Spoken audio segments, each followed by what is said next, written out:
Hello and welcome to the latest video in our grading coasters series here on the channel, where we take a look at the roller coaster offerings at the major theme parks we visit and give each of them a grade from A+ to F-.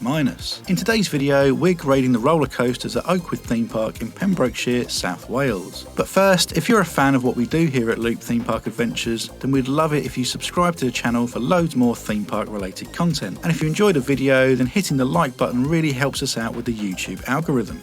That's the admin out of the way, let's grade some coasters.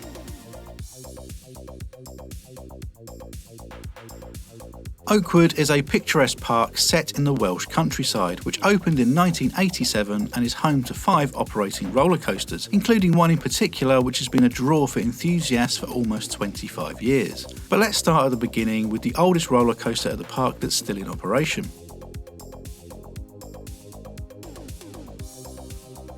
Treetops is a Zero Tivoli family roller coaster that opened at the park back in 1989 and, as the name suggests, winds around a wooded section of the park.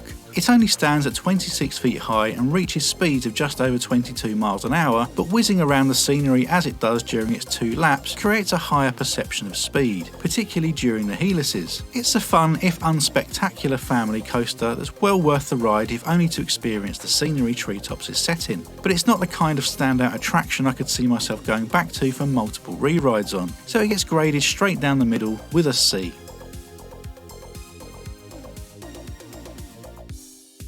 I mentioned in the introduction that Oakwood was home to a bit of a classic, and it goes by the name Megafobia, a custom Coasters International wooden roller coaster that debuted at the park in 1996. Set in lush greenery and reflecting in the lake, Megafobia is undoubtedly one of the most stunning coasters to look at in the United Kingdom, and contains a layout which includes an excellent first drop, multiple airtime hills, and a few sections that contain strong lateral forces, all with views of the Welsh countryside, including the odd sheep. The ride experience itself is something of a mixed bag though, and like a pack of Haribo, there are 1 or 2 elements that may leave a sour taste. It's certainly showing its age in a few areas and can rough you up a bit, so some retracking would be beneficial to bring Megaphobia back to somewhere near its best. That being said, there is no doubt that this is an impressive roller coaster, standing at 85 feet high and with 2,956 feet of track, hitting speeds of up to 48 miles per hour.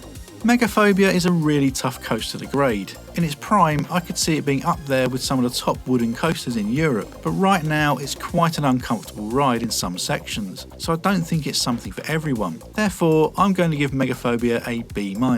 It's a really good coaster that just needs a little bit of TLC.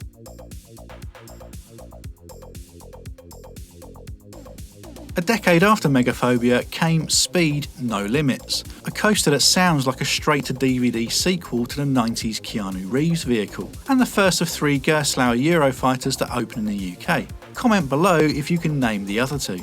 Speed is the tallest and fastest roller coaster at Oakwood, with its vertical lift hill clocking in at almost 115 feet and its beyond vertical drop picking up speeds of close to 60 miles an hour before sending its riders into an insane ejector airtime hill that would launch you into the stratosphere if it wasn't for the restraints. What follows is an overbank turn, a vertical loop which provides some nice hang time, a heartline roll and an aggressive downward helix finale. Speed is a really fun ride, with one of the standout airtime moments in the UK. That hill is seriously fierce and is the highlight of the ride. And you know what? For my money, this is the best Eurofighter on our shores. It's long enough to pack in some big elements, but short enough that you shouldn't experience any gerstake, which is a common complaint with the Eurofighter model.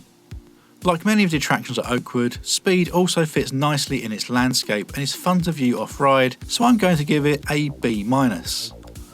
Wait, did I just grade a Eurofighter the same as Megaphobia?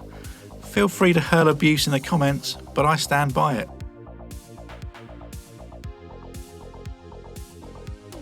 Last and very much least is Creepy Crawler, a Pinfari RC40 that was relocated from M&D's theme park in Scotland in 2017 and debuted at Oakwood with a James and the Giant Peach theme. Despite being a fairly run-of-the-mill family coaster with a pretty basic layout, Creepy Crawler has unnecessary over-the-shoulder restraints. The only reason for them I can hypothesise is to prevent whiplash from the sharp brakes at the end of the ride. Being set in the Spooky Town section of the park, there is some theming in the queue line, but not so much to shout about once on the ride itself. Creepy Crawler is, in truth, a fairly forgettable roller coaster, and while not being completely terrible, doesn't warrant anything higher than a D grade. get the credit, and then pop next door to Spooky 3D, the park's ghost train. But you can hear more about that in our grading Oakwood video that's here on the channel. The more observant viewers may have noticed that there is in fact a fifth roller coaster at Oakwood, Crocodile Coaster, which is a kiddie coaster aimed at very young guests. So I didn't experience this for myself, but I'm sure it provides a fun first coaster experience for the little uns. So those are my thoughts on the roller coasters at Wales's #1 theme park. Have you been to Oakwood? Let me know what you think of the park and their coasters down in the comments below. Thanks for watching. If you enjoyed the video, please hit the like button and get involved in the discussion in the comments below. If you'd like to follow our theme park adventures, then subscribe to the channel and enable notifications. You can find us on Facebook at facebook.com/looptpa and on Instagram @looptpa.